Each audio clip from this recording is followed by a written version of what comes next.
Hi everyone, how are we going? Good, Doing good. good.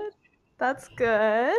Hi everyone, and welcome to AIE's live stream. I'm Chloe, and I am Sydney's event officer.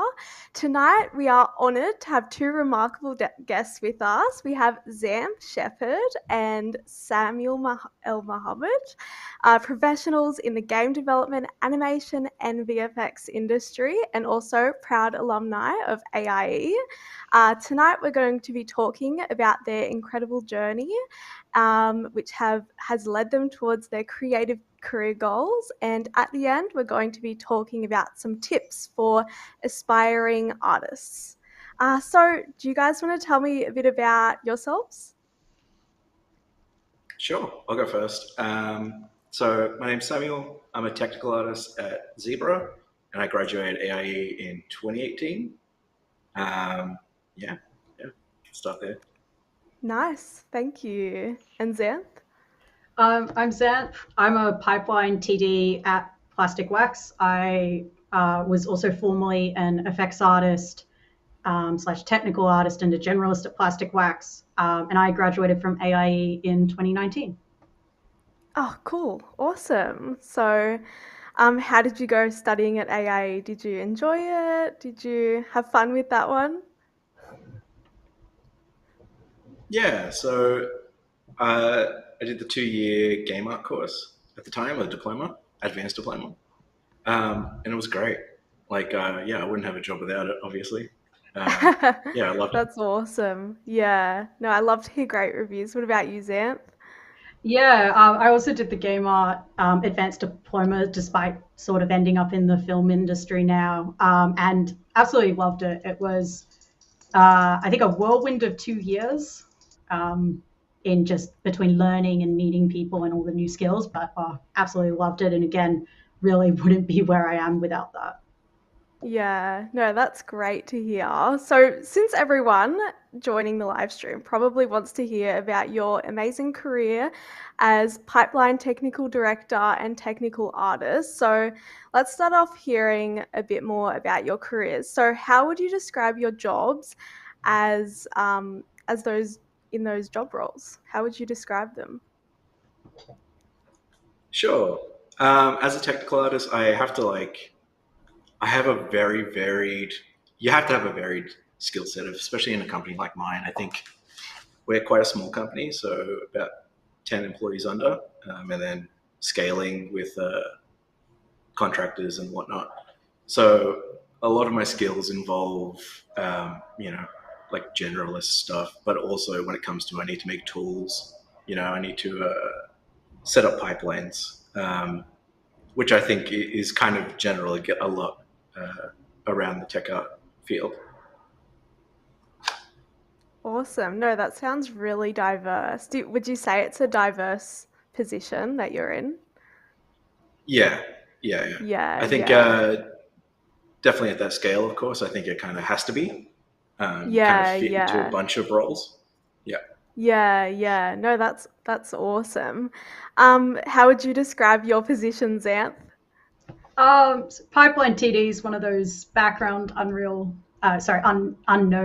roles, sort of in the film industry, where a little similar to Samuel there, where we set up the pipeline, we help get data from A to B and make people's lives easier, whether that's building tools and enforcing those rules that everyone loves following, and also helping with a lot of troubleshooting and working around issues. So it's quite a large role. It's, again, a relative background role.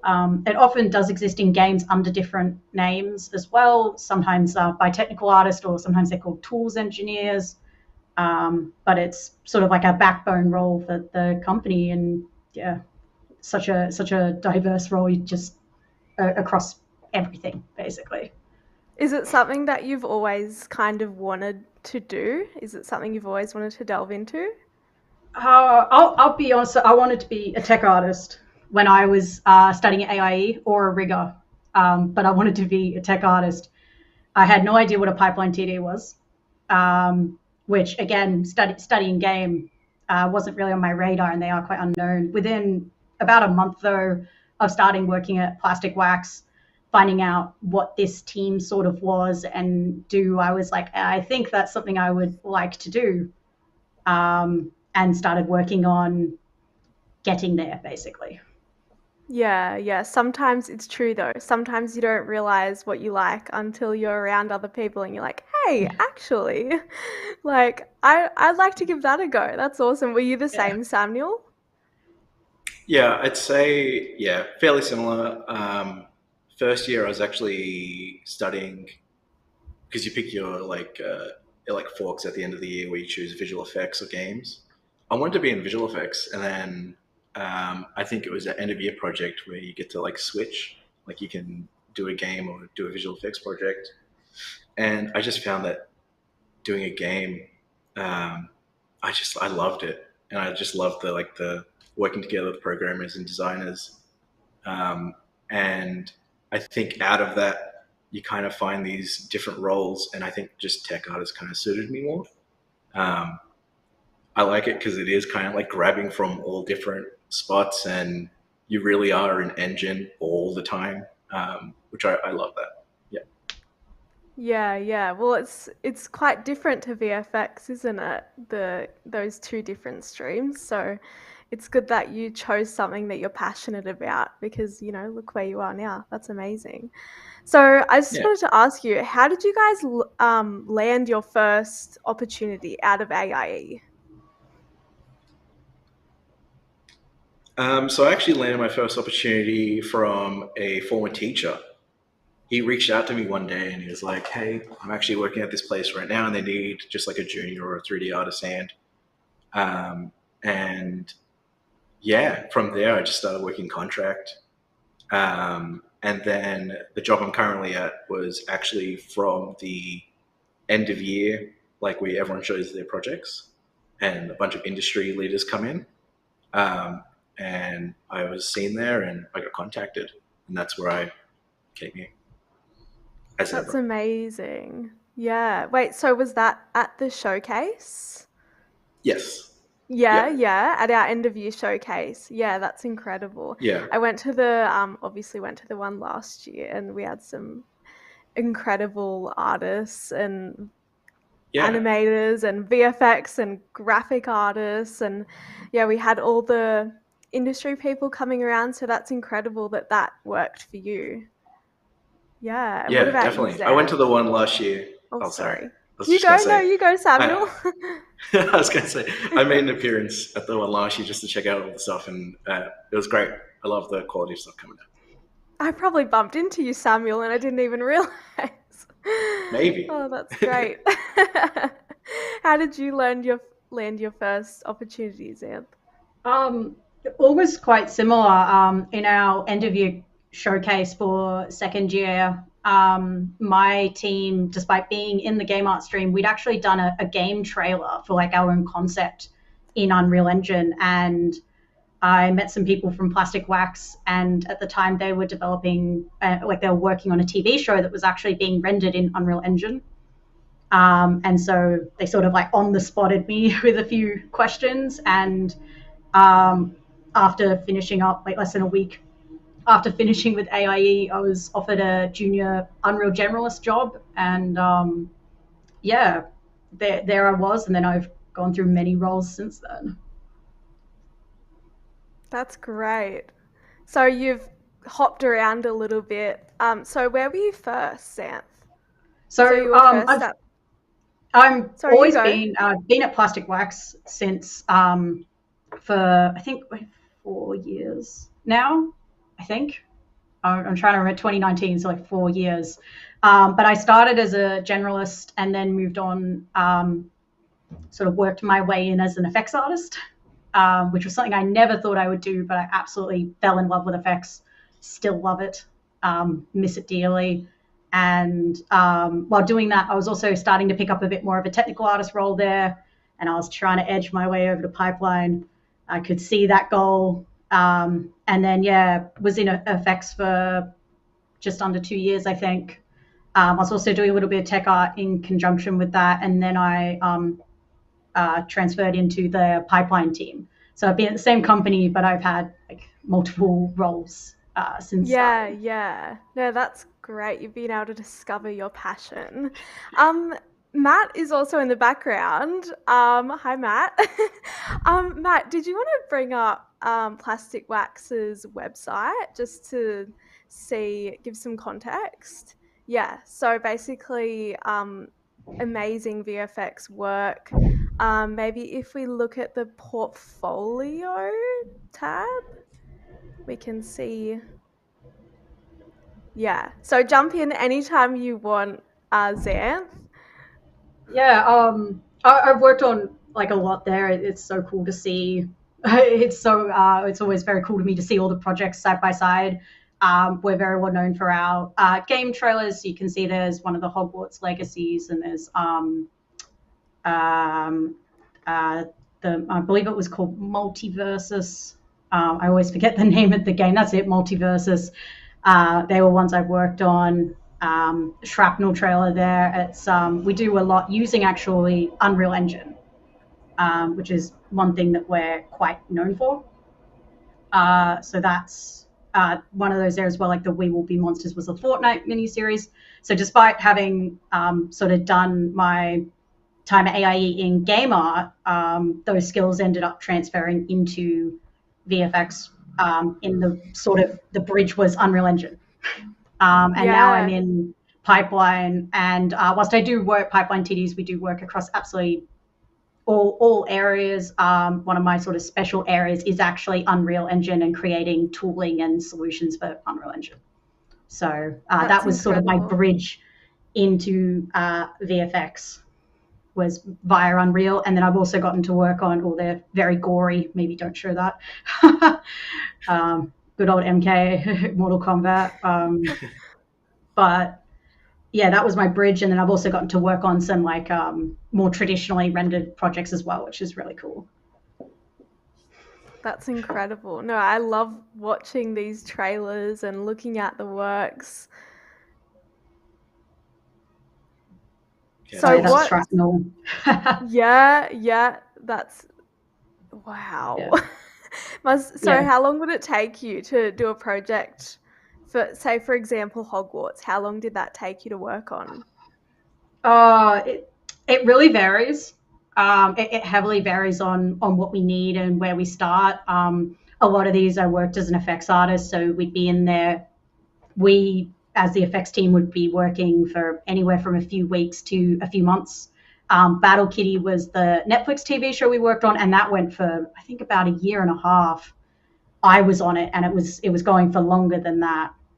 That was my first project that I worked on. So really big, varying timelines everywhere from a couple of weeks in and out to months to a few years. So it's really, really cool. A lot of really dynamic workflow. And now, again, being in pipeline, we work across everything. And that's such a really cool experience to get to see, and a lot of challenges, a lot of experiences.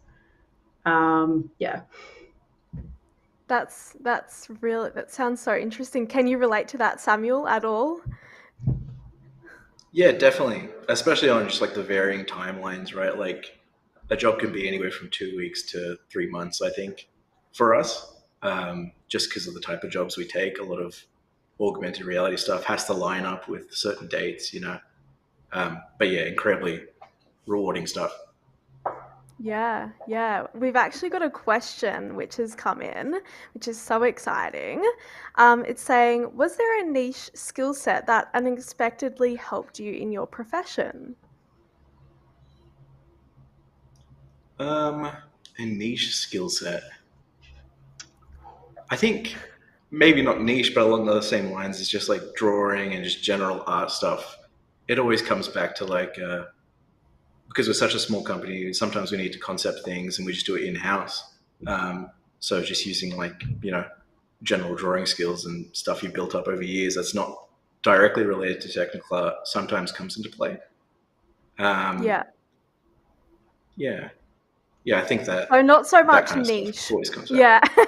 What about you? What about you, Xanthe? Any skill set that you didn't think you required, but not super niche, but I think not seen as much, particularly as artists. For me, was maths and programming. Obviously, I've ended up as a TD. We're programmers, but one of the things that really helped me transition into effects and learn effects was just basic maths and logic, programming logic. And whilst not niche, it is something that not a huge amount of artists have, and that has just helped me in every aspect of my career, even as a generalist through to in effects. Obviously, it was really crucial. I did a lot of, and I made it sort of the center of my skill set. I can't draw to save my life, and that's okay, but I can make a lot of art out of maths. And obviously, I took that further into pipeline. But I think that even just basic logic and just some little bit beyond basic maths really helped. Like shaders, people forget that those are brought on by maths. So not super niche, but I think definitely overlooked and doesn't just apply to tech art roles too. You never know when that stuff is going to come in handy for really any role in our industry, because it is such a technically based industry. Yeah, I think I'd agree with that heavily. I think video production actually is something that's kind of like helped me hold jobs. Like there's been scenarios where contracts come to an end, but they need to cut something together. And just because I have like a little bit of editing background and After Effects, that's always kind of helped. Yeah, that's kind of niche in that space, I think.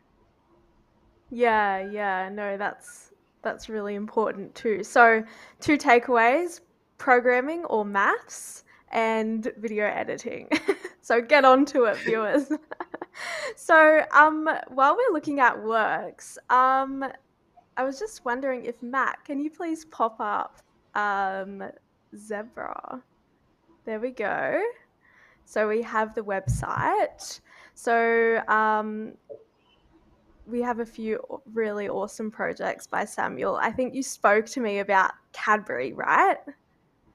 That was one you worked on. I've worked on maybe about 70 to 80% of the stuff on the homepage, Yeah. but Cadbury is actually ongoing right now. Like it's live. So if, I don't know where the link is, sorry, but you can actually try it right now. And these are all this is an augmented reality project, and it runs in a web browser, which is like another thing I have to work with. I have to work with multiple engines. Sometimes it's Play Canvas, which is a web engine. Sometimes it's Unreal, Unity. It's just part of the job, having to try all this different tech out. And one of our core things at Zebra is XR stuff. So virtual reality, augmented reality, and mixed things. And this whole project was for Easter Cadbury. It's I think there's a leaderboard, and there's like prizes you can win. It was a really fun project. So is this project for upcoming Easter? Is that promotion? Yeah. Or was that? Yeah. Wow. So how do I access that? Is that an app, did you say, or was it via web browser? They're probably promoting it like on Instagram or something like that. I don't have the direct link with me right now, sorry, but that's okay. It's playable. Yeah. Yeah. I'll have to have a go. And also you mentioned to me the QBE Swans one that you also worked on. This was a super unique project, and it was really cool. It had a lot to do with cameras, and going back to talking about how productions helped a lot, just working with cameras, with game engines. This was developed in Unity, the actual software itself, and we used a webcam. We actually went out and filmed a bunch of players. So I got to be on set with like a bunch of AFL players, and then you go ahead, go up to it, pick your players you want to take a photo with, and it'd be set up to be in the right perspective and like color correction, so that when you receive your photo, it's like they're actually there. Yeah, it's really cool. That's awesome. And that's the future, hey, isn't it? Like even with all sorts of augmented reality, even the new Apple. Yeah. What's it called? Vision Pro. Vision Pro, Vision like Pro. Yeah. everything's virtual these days. You're imagining yourself in a totally different place. So yeah, Yeah. it's awesome that you're able to work within that constantly evolving field. Yeah. Yeah, I love it. And yeah. Any other projects that you want to touch on? There's one Christmas Melbourne one that I really love. I don't know if I've passed it yet. I think it might be a little bit I think lower, it but was yeah. it was a Melbourne Christmas job, so it was actually for the city of Melbourne. So it was just for the public. Oh, it's that one on the bottom right. Christmas Elfie. If you go down one, yeah, that was really fun. This is another AR project also made in Play Canvas. Basically, you could go up to these actual physical statues, and it'd have huge kind of designed QR codes. Um, I love this. And it was all market based, so it would know exactly which experience to come up. And then in augmented reality, you'd actually have like little paper craft. I really love this project. It was super well um, thought out and designed, and I think it came out really well. And I think maybe they ran it the next year as well, just like the same project. They just liked it so much. Yeah, I love this neat AR project. That's Super family awesome. oriented stuff. Yeah. Yeah, yeah. And you guys have probably got some amazing upcoming projects as well that we won't talk about, but that's you Yes. probably got some Yeah. exciting things coming. But yeah, thank you so much for sharing those projects and talking through those projects. Yeah.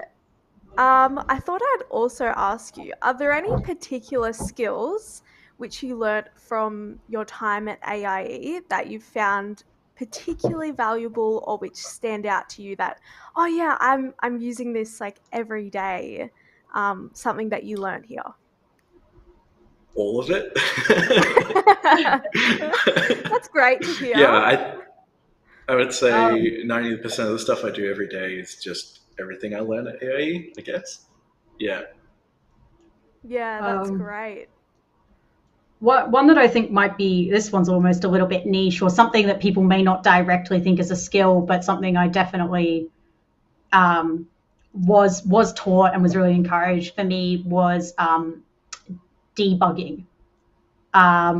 Even as an artist, things go wrong. Maya crashes all the time, multiple times a day. If you're having a good day, it's only a few times. But one of the things that throughout the 2 years was very consistent was teachers encouraging us to learn, okay, something's gone wrong. What do you do, particularly if the answer's not in front of you? And that's a skill I'm really glad I was taught, and something I try to always build on, is just the ability to uh, where to start and just work things out, because not, everything's changing and evolving in this industry so quickly. So unfortunately, you type it into Google, it's not always there. So that was Unfortunately. unfortunate. Woo, oh my gosh. My job would be a lot easier if that was the case. So I think that's something, it was picked up along the way, but it was sort of taught very indirectly, was working things out, or debugging. Yeah, no, that's super valuable for your career, especially. I feel. Samuel, do you find the same thing? Debugging is a skill that you're using a lot. It's like 50% of my job. It really Problem is. solving. Yeah, problem Yeah. Yeah. Yeah. solving is Big probably a problem better word solving for it, is, actually. Yeah. yeah.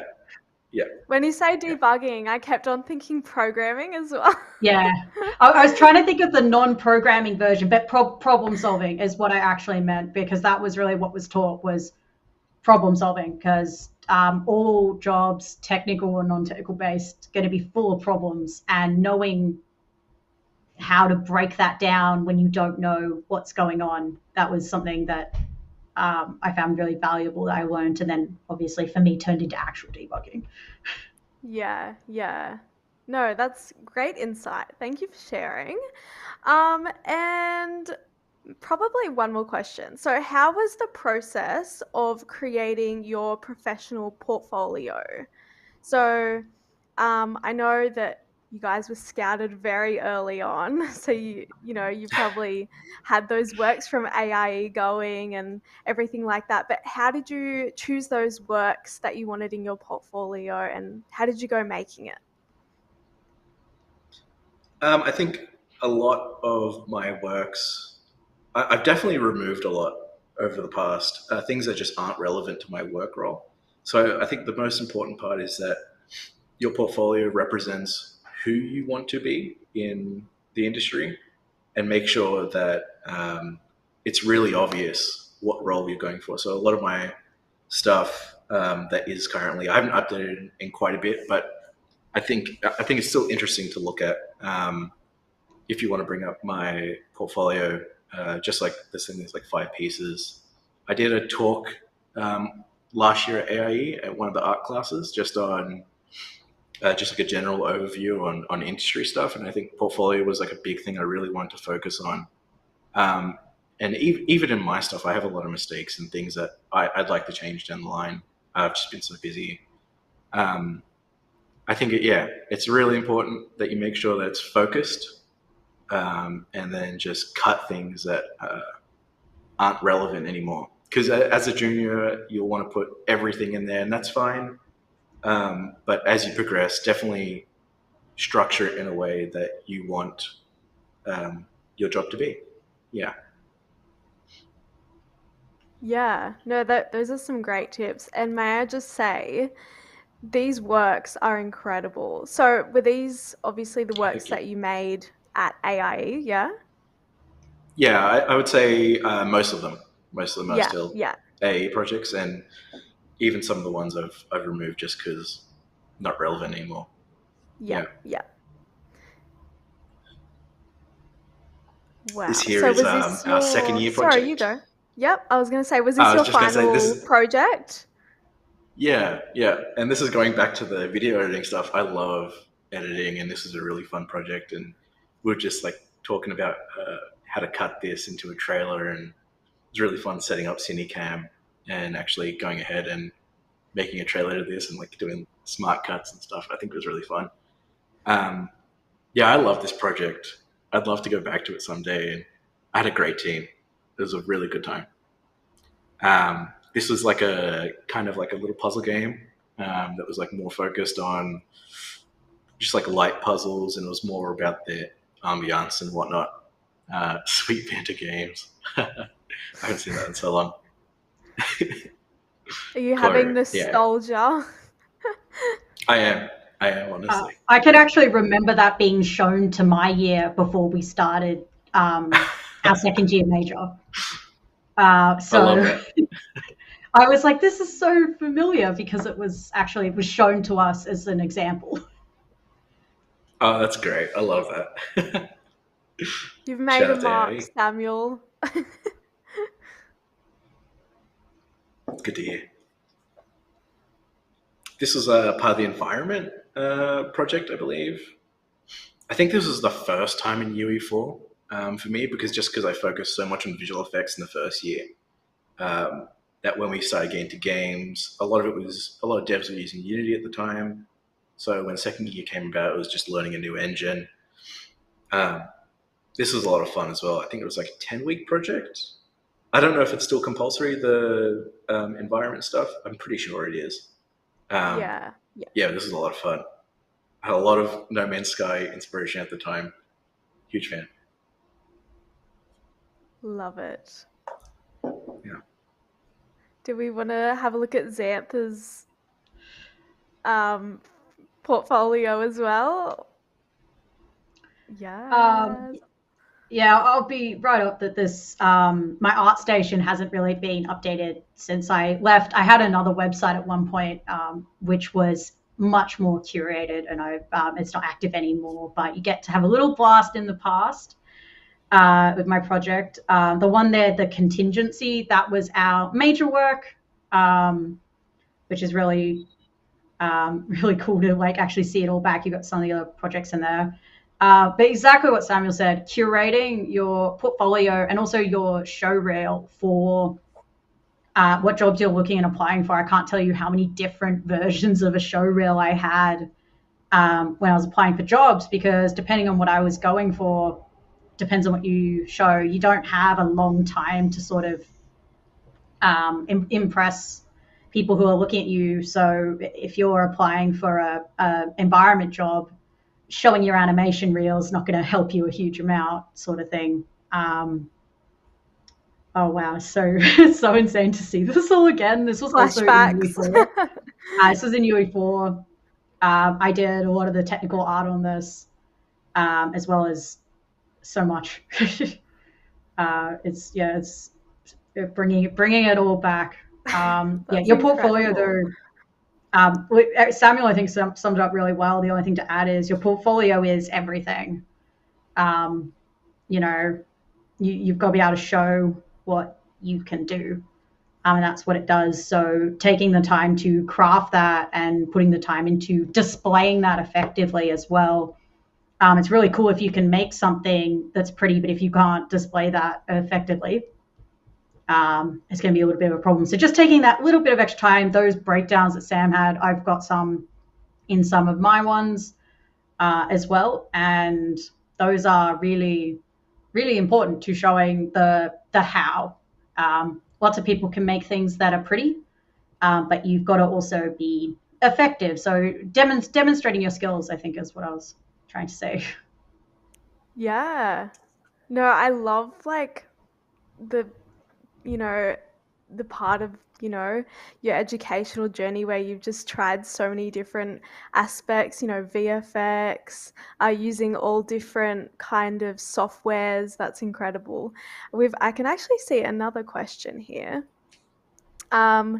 With industry standard software like Maya and Unreal constantly updating and improving, is there any skill or feature you no longer use because it becomes obsolete in your profession or pipeline? That's a long one. That we don't use? Don't use. Yeah. I mean, there's always a place for the old stuff. I feel like I'm constantly going back to old techniques. Or is this about software in terms of like older software that I don't use? Because that happens. Software edges each other out, becomes obsolete. With it, I think as well, even when software or parts of software become obsolete, something that is definitely not obsolete, but I haven't used in my career, was I spent a lot of time learning light baking in Unreal, and that is definitely not obsolete, but I've never needed to use that personally in Unreal. And so obviously, like, to me, that element isn't really usable. The principles of lighting still apply. So even when like parts of software become obsolete or workflows become obsolete, more often than not, principles that you've learned along the way will still apply. You still need to know the principles of lighting to light in all different softwares, even though Maya is going to light different to Unreal, it's going to light different to Houdini, to Unity, it's going to be different for game or film. The principles of lighting are still the basics. The same, and the basics. So I've watched quite a lot of things, sort of like elements or features come in and go out, and softwares be used a heap and then not used a lot and be replaced, even in my short time. But the principles are still there for the most part. So I'm trying to think of like specific examples, because light baking is not. I got a +1 light baking. I am so through with light baking. Obviously, I think it comes. I've worked on a lot of virtual production stuff, so obviously light baking does not make a good virtual production environment. So the era of like real-time GI has been a huge help and saves such a massive amount of time. But yeah, light baking, got to get rid of that. All right, I'll give the trainers some feedback. No more light baking. No, definitely learn light baking. Learn light baking. I personally just don't want it around. Oh, okay. But make it more fun, perhaps. Yeah. Awesome. Okay, Matt, I might please get you to pull up the AIE website so we can have a look at that for our viewers, just so we can have a look at the courses. So yeah, basically, our wonderful guests studied game art, but we have other offerings as well. We've got our film, we've got our animation, and obviously VFX, and also design, game design, and programming. So we have a whole bunch of different courses that Matt is showing us, from beginner holiday courses all the way to our bachelor's, which is so exciting. That's newly developed and is hosting our first few students this year. And also, we do have our upcoming information evening, which is on the 13th of March from 6 p.m. till 8 p.m. on each of our campuses. So feel free to come along and say hi and learn a bit more about our courses. You can register to attend as Matt is hovering over. But yeah, feel free to check out everything on our website or give us a call if you need anything. But thank you so much, Xanthe and Samuel, for coming along today and answering my questions and sharing your expertise on the industry and your educational journey. Yeah, no problem. It was a great Thanks time. for having me. Thanks, guys. Hope to speak to you soon. Will do. Thank you. Bye, everyone. Thanks, Matt, as well. Bye.